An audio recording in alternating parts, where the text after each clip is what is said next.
atmosfera terrestre, Verdade e Luz. Produção, direção e realização da USE, União das Sociedades Espíritas Intermunicipal de Ribeirão Preto. Órgão da USE, Estado de São Paulo.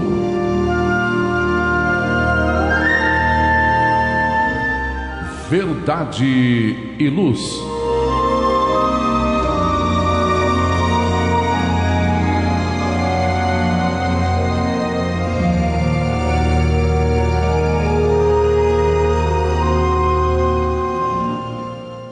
Esse é o programa Verdade e Luz, número 25 de 2025. É uma alegria estarmos aqui juntos novamente. Neste programa, eu, Marlene Gonçalves, tenho a companhia dos amigos Valmir Lima e Márcio Lucas, e Gilberto Silva dirigindo os trabalhos técnicos. Queremos agradecer a sua audiência e a sua participação, nos prestigiando em toda a programação da Web Rádio Verdade e Luz, disponível através do endereço www.webradioverdadeiluz.org.br e pelo nosso canal do YouTube. O programa Verdade e Luz tem o apoio da Vischer Seguros, especializada em seguros de veículos, residenciais e pessoais. Ao fazer seguros, consulte sempre a Vischer Seguros pelo telefone 3625-5500. Vischer Seguros, há 25 anos trabalhando pela sua segurança com confiança. Vischer Seguros, telefone 3625-5500. Olá, a Livraria Verdade e Luz reabriu. Atendemos pelo WhatsApp 16 920003870 com delivery. Enviamos os livros para você. Consulte a taxa de entrega. Use Ribeirão, mais perto de você.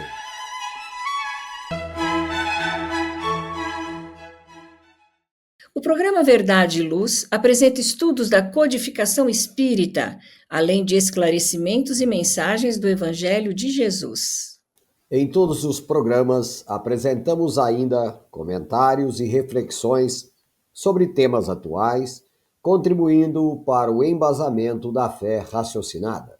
Em nosso editorial, trazemos mensagem de Meimei, intitulada Confia Sempre, encontrada no livro Cartas do Coração, psicografado por Francisco Cândido Xavier.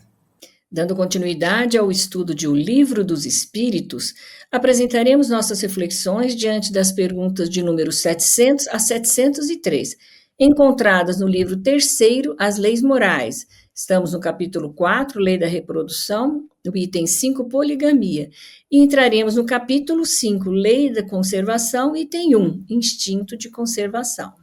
Em nosso momento evangélico, prosseguindo com os estudos do livro Caminho, Verdade e Vida, do Espírito Emmanuel, psicografado por Francisco Cândido Xavier, apresentaremos a lição de número 3, intitulada Trabalho. E no quadro Diálogo à Luz do Espiritismo, utilizando o livro Divaldo Franco Responde, volume 2, organizado por Cláudia Saigusa, estamos no capítulo Pais e Filhos, no item Ser Mãe. Agradecemos sua audiência. Enviamos a você nossas fraternas vibrações de paz. Verdade e Luz. No programa Verdade e Luz, o editorial A Opinião Espírita. Em nosso editorial do programa 25/2025, trazemos uma mensagem do espírito de Meimei, extraído do livro Cartas do Coração, de Espíritos Diversos, psicografado por Chico Xavier. Traremos o capítulo 66, intitulado Confia Sempre.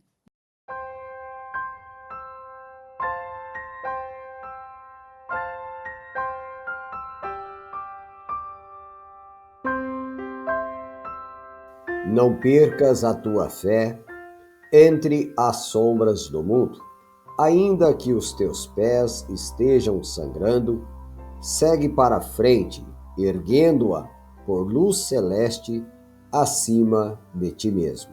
Crê e batalha. Esforça-te no bem e espera com paciência. Tudo passa e tudo se renova na terra, mas o que vem do céu permanecerá. De todos os infelizes, os mais desditosos são os que perderam a confiança em Deus e em si mesmo. Porque o maior infortúnio é sofrer a privação da fé e prosseguir vivendo. Eleva, pois, o teu olhar e caminha, luta e serve, aprende e adianta-te. Hoje é possível que a tempestade te amarfanhe o coração e te atormente o ideal, aguilhando-te com a aflição ou ameaçando-te com a morte.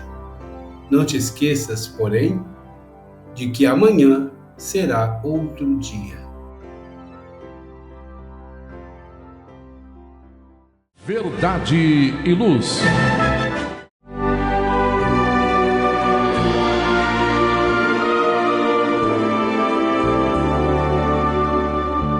O Livro dos Espíritos apresenta um manancial rico de valores morais, indicando o caminho correto para a humanidade superar as suas dificuldades.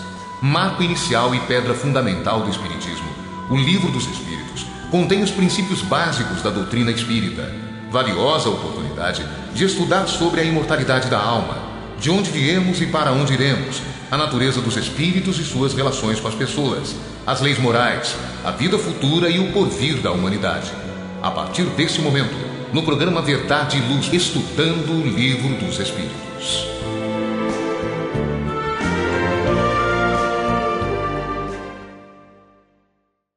No nosso quadro Estudo de O Livro dos Espíritos, estamos no livro 3º, As Leis Morais.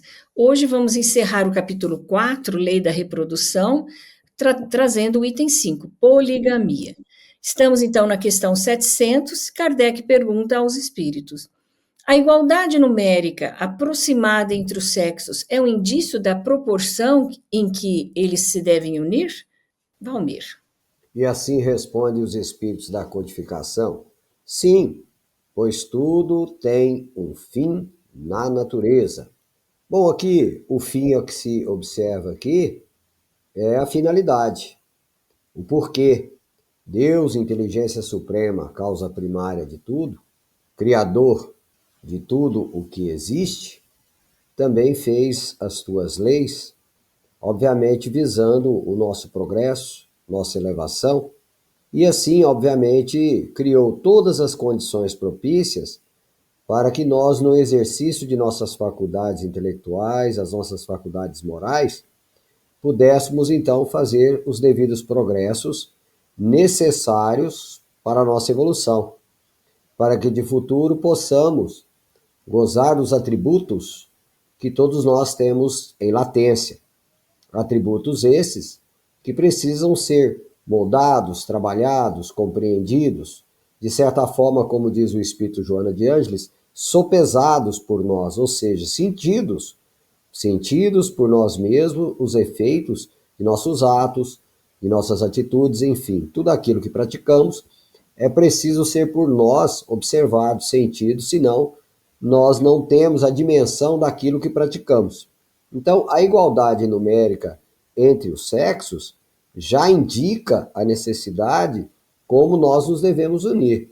A poligamia ou um comportamento anômalo, no caso, por exemplo, a promiscuidade, demonstra a condição de desequilíbrio, de incompreensão das leis que regulam o universo e que visam, acima de tudo, fazer com que o homem utilize os seus recursos genésicos, intelectuais, sentimentais, de uma maneira objetiva e equilibrada. Lembrando sempre, que a espiritualidade nos orienta, que aquele que fere alguém nos sagrados sentimentos pagará com severas punições, pois ninguém fere ninguém nesse tesouro sagrado sem que amanhã venha a cobrança à altura do ato praticado.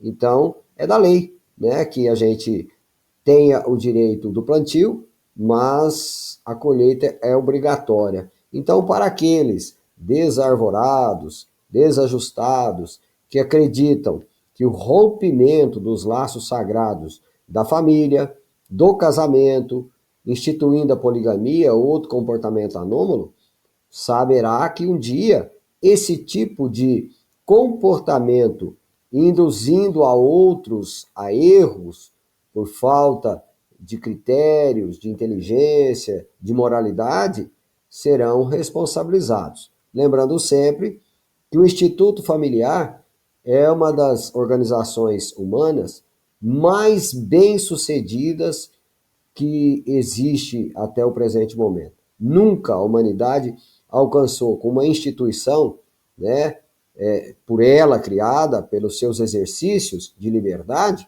algo que transcendesse tanto tempo e fosse tão equilibrado para a nossa sociedade. Então não é simplesmente algo instituído obrigatório. Não, a própria humanidade, no exercício da sua inteligência, da sua moralidade, ao longo de milhares e milhares de anos, sente, percebe a segurança da união entre homem e mulher na instituição familiar, portanto, no casamento.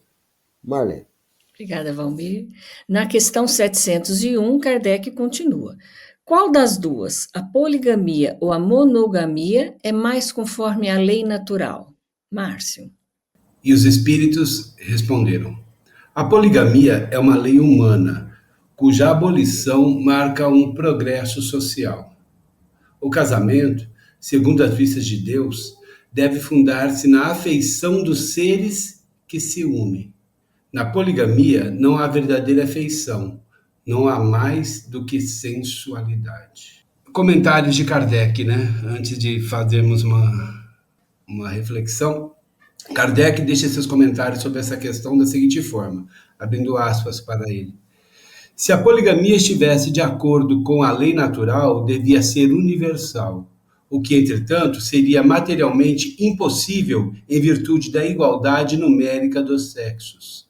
A poligamia deve ser considerada como um uso ou uma legislação particular, apropriada a certos costumes e que o aperfeiçoamento social fará desaparecer pouco a pouco.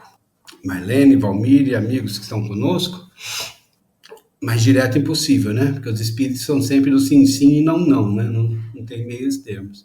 Mas vamos tentar refletir um pouco, porque falando de instinto, né, de conservação, me lembra Lázaro, lá no capítulo 11 do Evangelho, quando ele nos orienta que os sentimentos, né, são os instintos que se elevam de acordo com o progresso elevado, né? Então, instinto leva a sentimento. Estamos falando aqui de instinto. E trazendo essa orientação para a questão aqui em si, né, que estamos estudando, olhando para a história da humanidade, que ela acaba respondendo a tudo, porque às vezes as pessoas acham que vamos responder só com filosofia, mas a própria história da humanidade nos traz, né, com fatos concretos sobre tudo isso. E a nossa história, né, no início da nossa humanidade, os instintos eram mais evidenciados do que hoje em dia. Então, homens e mulheres, ao observar nossa história, viviam de forma nômade, né, e sem regras orientadoras de convivência, sem vínculos de exclusividade, de responsabilidade e tudo mais, sem normas algumas que disciplinassem as relações humanas, né? Então, a força bruta, a resistência física eram marcantes nesse primeiro período da humanidade, ou podemos chamar de civilização do homem, que ainda não somos civilizados até hoje, né, segundo o termo correto, mas ok. E marcaram todas as relações, como exemplo, a poligamia, onde um homem desposava várias mulheres, e a poliandria também, onde uma mulher possuía mais de um homem, bem como também o chamado matrimônio em grupo. Ou seja, porque não tinham regras, o homem praticamente seguia instintos. É bem no início nosso. Então, por isso que surgiu a poligamia, né? Devido a essa evolução ali do homem, ou falta de senso moral. Aí, com a evolução social, a humanidade foi se tornando mais fixa deixando de ser nômades. E com isso foram se formando clãs, onde as relações deixavam de ser coletivas, de poliandria, poligamia ou matrimônio coletivo, deixava de ser coletivo e se fixava nos clãs, onde as relações ali dentro deixavam de ser dessa forma para se convergirem aos poucos como monogâmicas, já dentro do próprio clã, e não tão ampliada, né, de forma coletiva.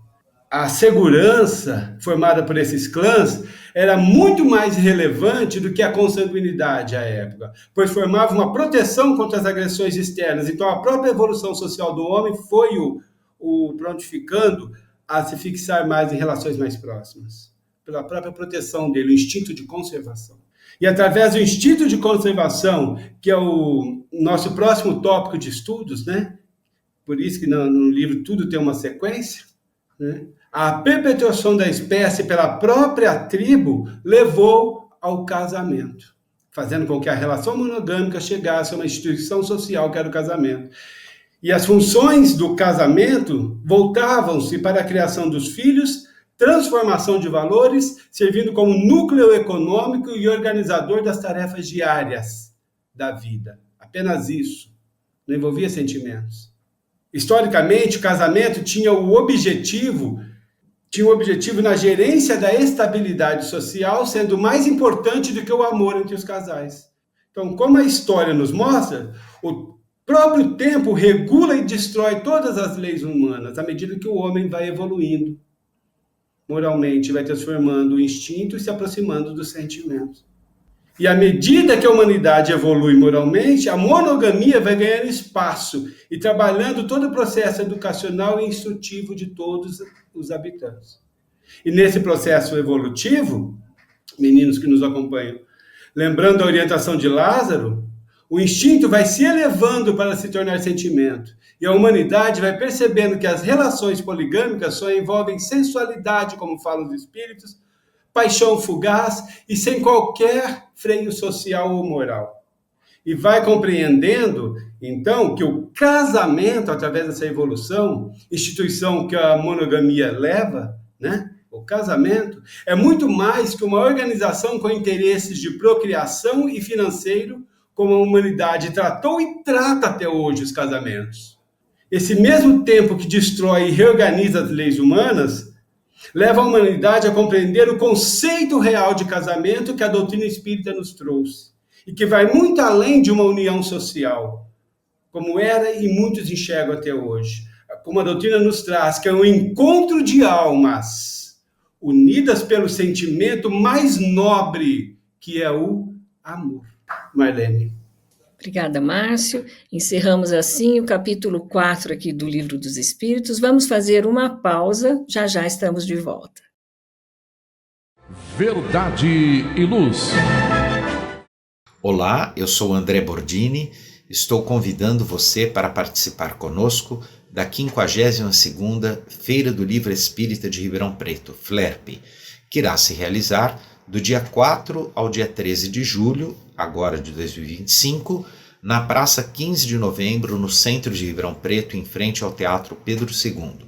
Teremos exposição de livros, livros a preços promocionais, lançamentos de novas obras, sem dizer de uma programação extensa de palestras, estudos, autógrafos, eventos artísticos. Então, leve a sua família, uma oportunidade de reencontrar os velhos amigos, fazer novos amigos e prestigiar o estímulo à leitura do livro espírita, que é sempre um ponto de luz brilhando no escuro de nossas vidas. Até lá.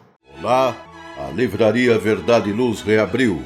Atendemos pelo WhatsApp 16 920003870 com delivery. Enviamos os livros para você. Consulte a taxa de entrega. Use Ribeirão, mais perto de você.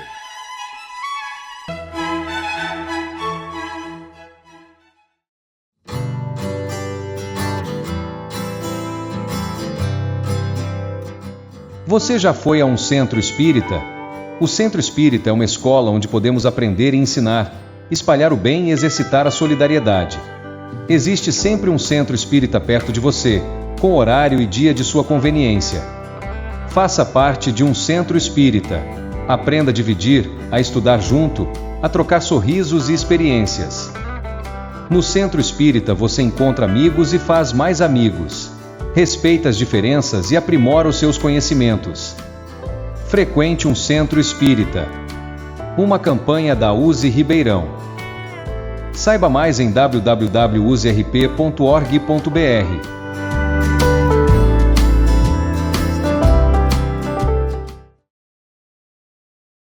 Verdade e Luz. Dando continuidade ao nosso estudo de O Livro dos Espíritos, estamos no livro 3º, As Leis Morais, vamos agora entrando no capítulo 5º, Lei da Conservação. Vamos para o item 1, Instinto de Conservação. A pergunta 702 é a seguinte: o instinto de conservação é uma lei da natureza? Valmir. E os espíritos da codificação nos respondem da seguinte maneira: sem dúvida, todos os seres vivos o possuem, qualquer que seja o seu grau de inteligência. Nuns é puramente mecânico e noutros é racional. Ainda nos falta uma compreensão mais dilatada em torno da questão vida. Quando falamos vida, estamos expressando com V maiúsculo, que compreende tudo o que existe e tudo, obviamente, nesta estrutura vida, representa o existir em todas as modalidades. Nós ainda temos muita dificuldade de compreender como tudo isso se processa. Os cientistas não conseguem, às vezes, compreender como a matéria inorgânica chega a um certo nível de organização e se torna orgânica. Não compreende, por exemplo, como esses materiais que estão presentes de maneira inorgânica em diversos corpos, pode, em um dado momento, dentro de uma certa organização, ter consciência, sentimento, valores que transcendem muito a compreensão da química, da matemática, da fisiologia e de todas as ciências que tentam enfeixar o homem dentro de conceitos materiais. Por isso que instintivamente, quase que naturalmente, pelo menos uma parcela expressiva da humanidade é espiritualista, não é materialista. Ou seja, a ideia espiritualista, ela é muito mais racional, lógica, do que a própria ideia racional, lógica de uma ciência que quer, dentro das suas leis, dos seus raciocínios, limitar o pensamento humano. Como esse quimismo, essas propriedades atômicas, celulares, etc., podem ter consciência, podem ter valores tão transcendentais que, obviamente, somente pelas leis materiais não se pode explicar.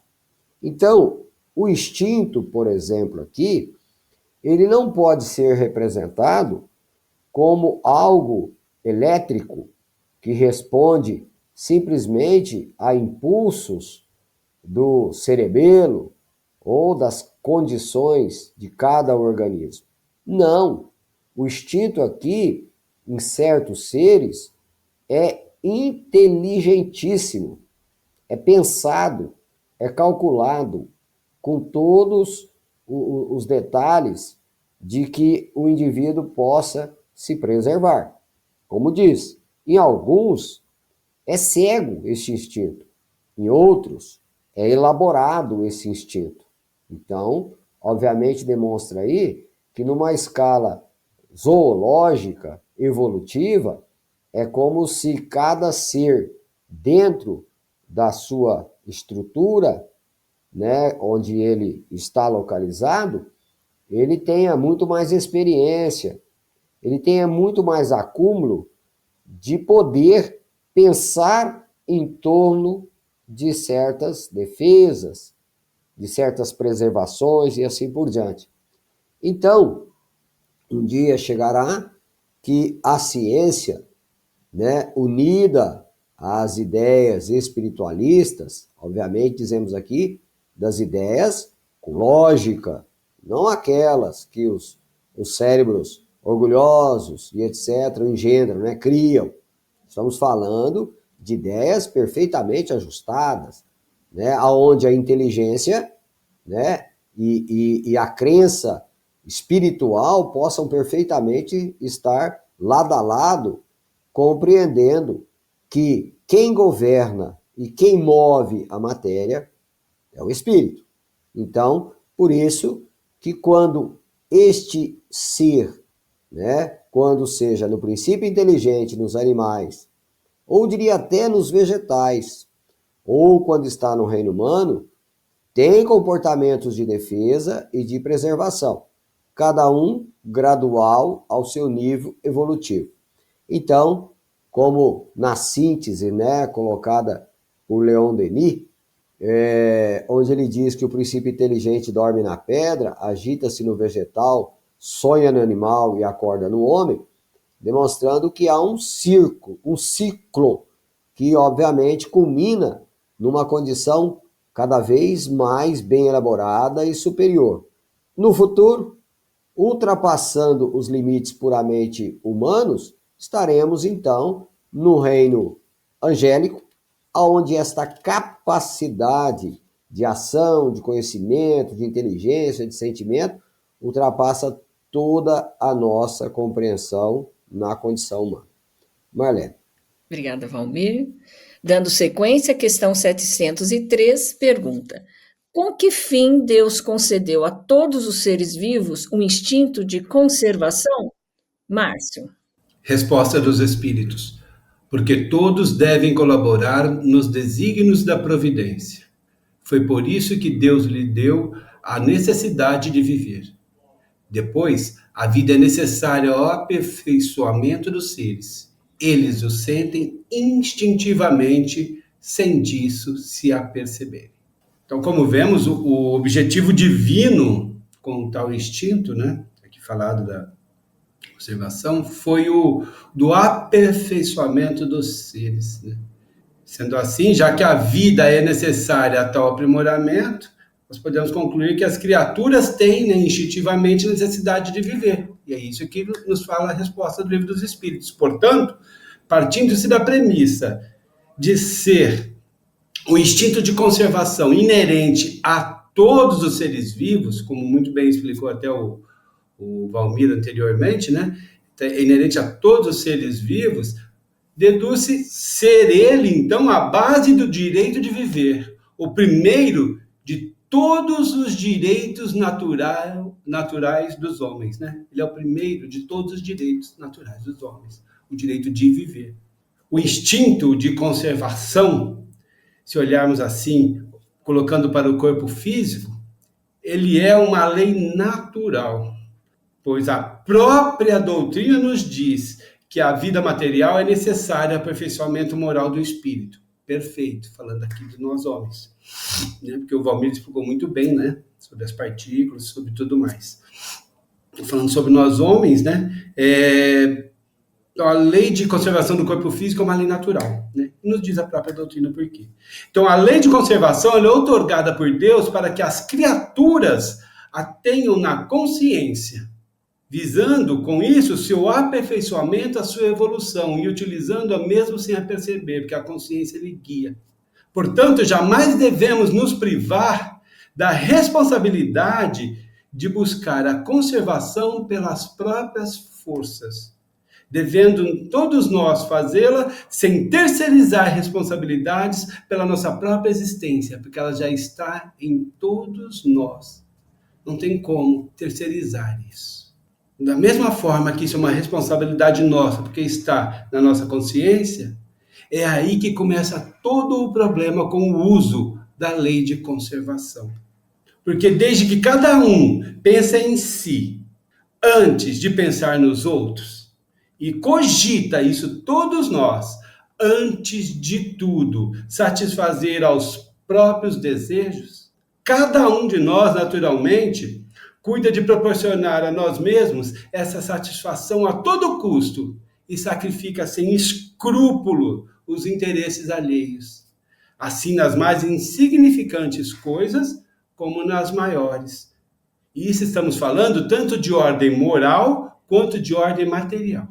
E Kardec, em Obras Póstumas, ele nos diz que é daí que nascem todos os antagonismos sociais, todas as lutas, todos os conflitos e todas as misérias, visto que cada um só trata de despojar o seu próximo. Só trata de despojar o seu próximo, com a desculpa de que ele tem que se conservar, usando mal a própria lei de conservação, o seu instinto. E Kardec afirma, abrindo aspas para ele, o egoísmo e o orgulho nascem de um sentimento natural, o instinto de conservação.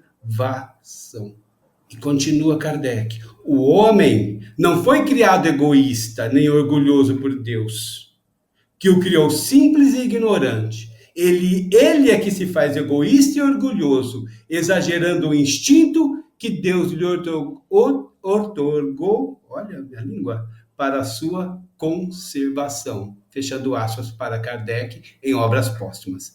Então, assim vemos que o conceito do homem de que tudo deve ser conservado e nunca mudado, ou seja, indo contra o progresso e a evolução, onde o mais fraco será sempre mais fraco e o mais forte sempre mais forte, e esse mais forte impedindo uma equidade entre as criaturas, vai contra as leis de Deus. Em suma, o instinto de conservação é dado ao homem por Deus, para o seu progresso e evolução, que o leva ao trabalho, que o instinto de conservação, para ele ter que fazer isso por si mesmo, o leva ao trabalho, e o leva a progredir e a evoluir, são as leis divinas. Mas o homem que utiliza esse instinto com exacerbação, origina todo o mal que há nele, o egoísmo e o orgulho, que são os formadores do conservadorismo humano, que nada tem a ver com o instinto de conservação, que é divino, que é dado por Deus e está em nossa consciência, que é para conservar a sua própria vida. Marlene. Obrigada, Márcio. Verdade e Luz. Livros a preços bastante acessíveis, palestras, entrevista. Queridos amigos, eu sou a Márcia Patulho. Gostaria de fazer um convite muito especial a todos vocês. Do dia 4 de julho a 13 de julho, teremos em Ribeirão Preto mais uma Feira do Livro Espírita, a 52ª FLERP. Imperdível! Por isso, fazemos questão de convidar a todos para comparecerem, trazerem seu sorriso. Vai ser lá na Praça 15 de Novembro, ali no centrinho de Ribeirão Preto. Gente, vale muito a pena comparecer, nos prestigiar com a sua presença e ainda aproveitar para adquirir livros muito bons a preços muito acessíveis. Esperamos por todos. Um forte abraço.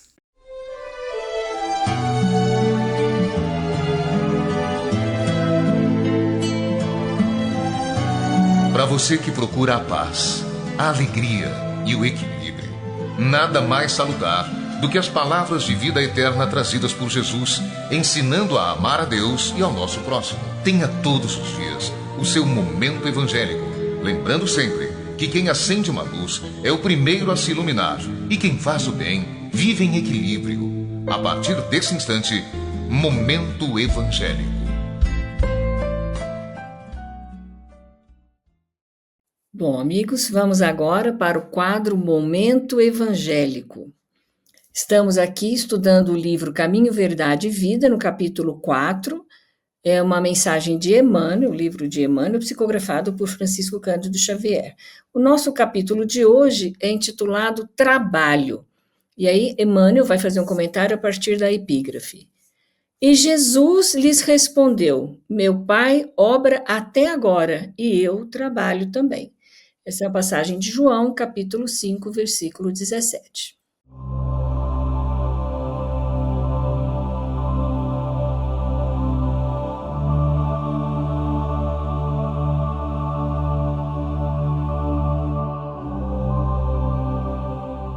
Em todos os recantos, observamos criaturas queixosas e insatisfeitas. Quase todas pedem socorro. Raras amam o esforço que lhes foi conferido. A maioria revolta-se contra o gênero de seu trabalho.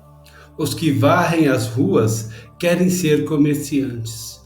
Os trabalhadores do campo prefeririam a existência na cidade. O problema, contudo, não é de gênero de tarefa, mas o de compreensão da oportunidade recebida. De modo geral, as queixas nesse sentido são filhas da preguiça inconsciente. É o desejo ingênito de conservar o que é inútil e ruinoso, das quedas no pretérito obscuro. Mas Jesus veio arrancar-nos da morte no erro, trouxe-nos a bênção do trabalho, que é o movimento incessante da vida. Para que saibamos honrar nosso esforço, referiu-se ao Pai que não cessa de servir em sua obra eterna de amor e sabedoria e a sua tarefa própria, cheio de imperecível dedicação à humanidade. Quando te sentires cansado, lembra-te de que Jesus está trabalhando. Começamos ontem nosso humilde labor e o Mestre se esforça por nós desde quando? Vejam só que chamada de atenção, que puxão de orelha que o Emmanuel está nos dando agora. Vou pedir aí para o Valmir trazer os comentários para nós dessa mensagem. Valmir. No atual nível evolutivo em que nós nos encontramos, o sentido do trabalho ainda tem muito de sacrifício, né? E para algumas pessoas, não vamos negar que dependendo da tarefa, da atividade em que elas laboram, é realmente algo desgastante. Temos pessoas que, com pouca idade, já estão relativamente com a sua maquinaria orgânica bem gasta, por efeito das exigências do meio em que ela labora. Mas a gente sabe que tudo de Deus tem um porquê, uma razão. E antes de deixarmos que se instale a revolta, a incompreensão, a queixa, a insatisfação, temos que buscar as razões por que estamos vivendo certas experiências. É lógico que não é fácil para certas mentes elaborar alguns raciocínios filosóficos dos porquês da vida em torno de certas situações. Tem expiações, tem provas que representam para o homem algo realmente assim, muito difícil, né? E que nem todos teriam a estrutura, a condição de passar. Então, no que toca às questões de labor material, para o sustento da sua existência física, sabemos que é possível sempre, no uso, no exercício da inteligência, buscar métodos, recursos que possa fazer com que nossa maquinaria não se desgaste tanto para o exercício daquela tarefa, daquele comprometimento que a vida nos colocou. Agora, a par desse trabalho material que nos entretém a vida no campo das necessidades físicas, temos também o trabalho intelectual, que muitas vezes certos tipos de atividade não nos dá nenhum recurso material, é por puro exercício do gosto mesmo, do interesse de execução. Então, toda atividade útil é trabalho. Assim nos orienta a espiritualidade. Então, quando possível, a par das atividades materiais que nos competem para a manutenção das nossas necessidades humanas, busquemos também aqueles trabalhos que nos possam dar aquela satisfação íntima que dinheiro nenhum paga. Porque quem assim processa, quem assim procede, quem assim exercita, de certa forma, ele vai encontrar neste recurso trabalho voluntário, nesse recurso trabalho exigido pelas necessidades humanas, satisfação. Eu diria que aquele momento em que ele possa dedicar-se ao trabalho voluntário, ao trabalho de dedicação a alguém que precisa da sua palavra, de um momento ali de dedicação das suas especialidades, lhe dará muitas vezes moedas, né, entre aspas, espirituais, que nenhum tesouro irá pagar. Então, obviamente, o trabalho dos espíritos superiores, no caso aqui, quando Jesus se refere ao Pai, ao Criador, nada é, obviamente, comparado ao nosso trabalho humano. Nosso trabalho humano ainda é muito material, é muito animal, né? Se assim podemos expressar. E já foi pior no passado, né? Estamos rumando cada vez mais para recursos tecnológicos de toda a natureza. Então, o mais importante, como que afirma Emmanuel, né? Saibamos honrar nosso esforço, né?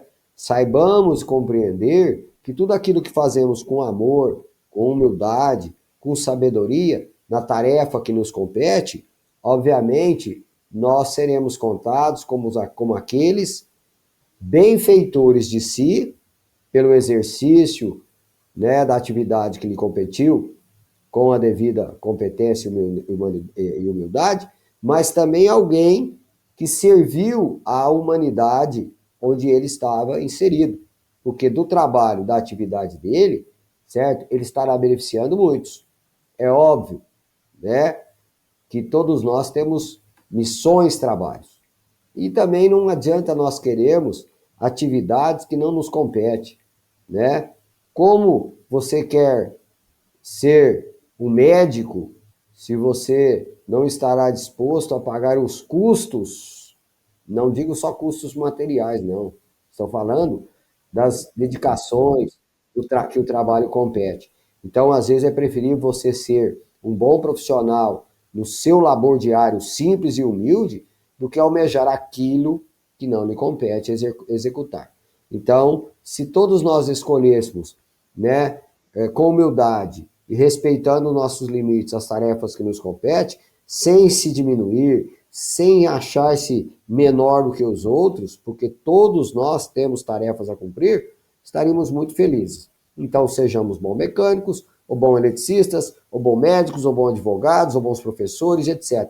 Se fizermos com o coração, a satisfação é garantida. Obrigado, Marlene. Obrigada, Valmir. Verdade e Luz. Você conhece a Feira do Livro Espírita? Olá, meu nome é Vitor Costa Curta e hoje eu tenho um convite importantíssimo para você. Entre os dias 4 e 13 de julho, a nossa Praça 15 de Novembro irá se iluminar com a nossa Feira do Livro Espírita. E é com muita alegria que estarei lá como palestrante para podermos compartilhar os ensinamentos de nosso Mestre Jesus. Imaginem só, um momento em que a gente possa mergulhar em muito conhecimento e em fraternidade. Então já marca aí no seu calendário, chame seus amigos, chame a sua família e venha fazer parte desse grande encontro. Eu espero por você lá. Faça o Evangelho no lar. O lar é a primeira e mais valiosa escola da vida. A paz no mundo começa sob as telhas que nos acolhem. Viver em equilíbrio dentro de nossa casa é o primeiro e mais seguro passo para a harmonia entre as nações. Fortaleça os laços de fraternidade, realizando o Evangelho no lar frequentemente. Verdade e Luz.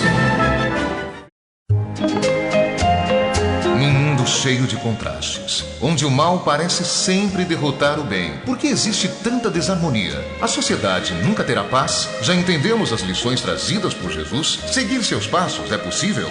Quando teremos felicidade? Todas essas questões e muitas outras serão respondidas a partir de agora, com o programa Diálogo à Luz do Espiritismo.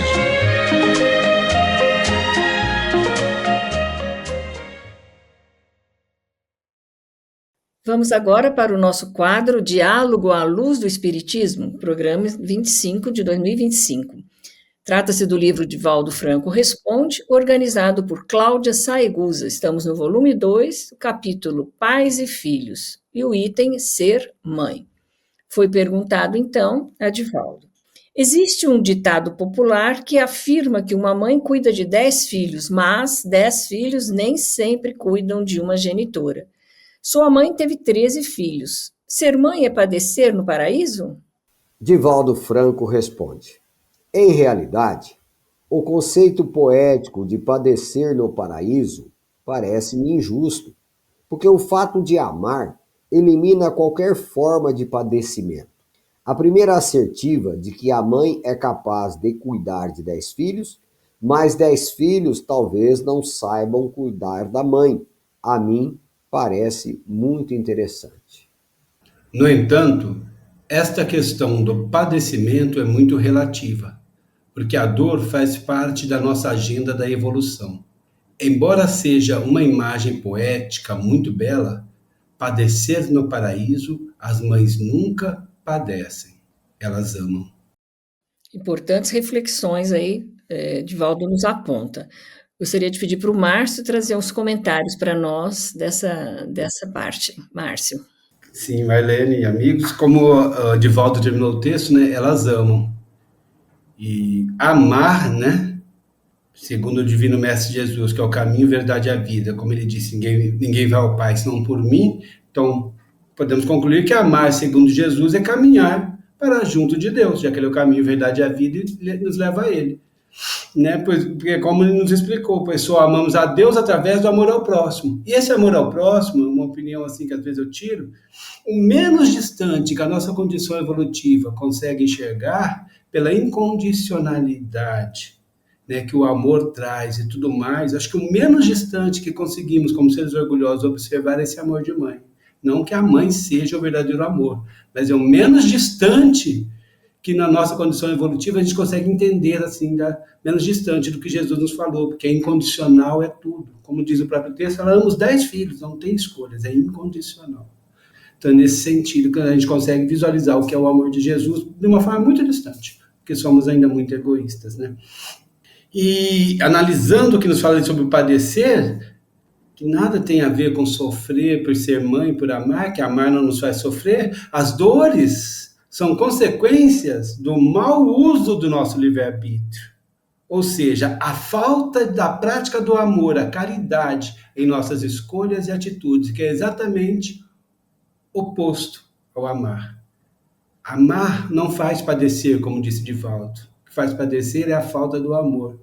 Sendo assim, amar não nos causa dor, e Divaldo está totalmente correto. Com essa reflexão, podemos afirmar que quem padece são os filhos que não são capazes de amar sua mãe, segundo o próprio ditado popular do texto. Padecer, afligir, sofrer, né, são na visão espírita, que aqui me lembro de Emmanuel, como ele traz aqui, abrindo um parênteses, me lembrei de Emmanuel, quando ele traz a lição à mestra divina, ele diz que as dores são mestras divinas, enviadas por Deus para nos ajudar na correção, na educação. Não é um mal, é uma mestra divina, uma professora, segundo Emmanuel. Então, padecer, afligir, sofrer são, na visão espírita, oportunidades de reajuste perante a lei de Deus, sendo como necessário compreendê-los e aceitá-los como lições valiosas trazidas por essa mestra. Por medida de bom senso, pensando em tudo isso, é importante avaliarmos, então, o uso do nosso livre-arbítrio. Que avaliemos, meninos, de forma mais reflexiva a cada dia sobre o uso dele, nos questionando. Para onde estamos caminhando com esse livre-arbítrio? Que escolhas estamos realizando e que resultados elas podem produzir? É interessante refletirmos sobre isso, para utilizarmos do nosso livre-arbítrio, que vai nos causar a verdadeira dor e não o amor. E para fazermos essa análise, basta notarmos, nos autoavaliarmos e veremos que cada um de nós revela a cada dia a nossa origem espiritual. Os atos, palavras e pensamentos que temos constituem informações importantes da nossa zona mental da qual procedemos. E aí vamos entender por que sofremos.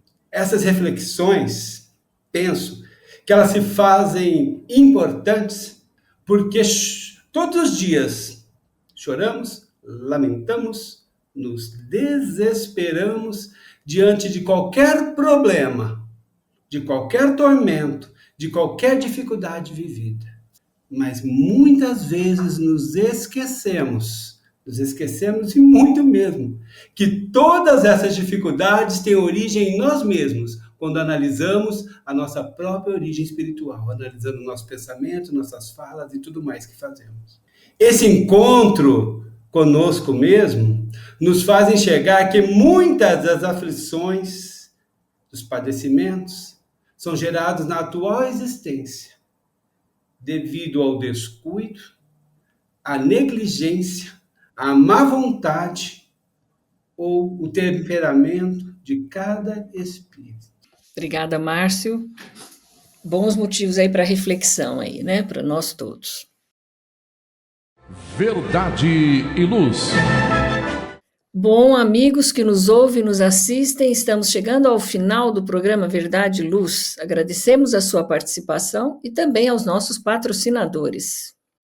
O programa Verdade e Luz tem o apoio da Vischer Seguros, especializada em seguros de veículos, residenciais e pessoais. Ao fazer seguros, consulte sempre a Vischer Seguros pelo telefone 3625-5500. Vischer Seguros, há 25 anos trabalhando pela sua segurança com confiança.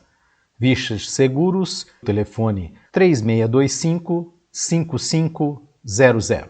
Olá, a Livraria Verdade e Luz reabriu. Atendemos pelo WhatsApp 16 920003870 com delivery. Enviamos os livros para você. Consulte a taxa de entrega. Use Ribeirão, mais perto de você.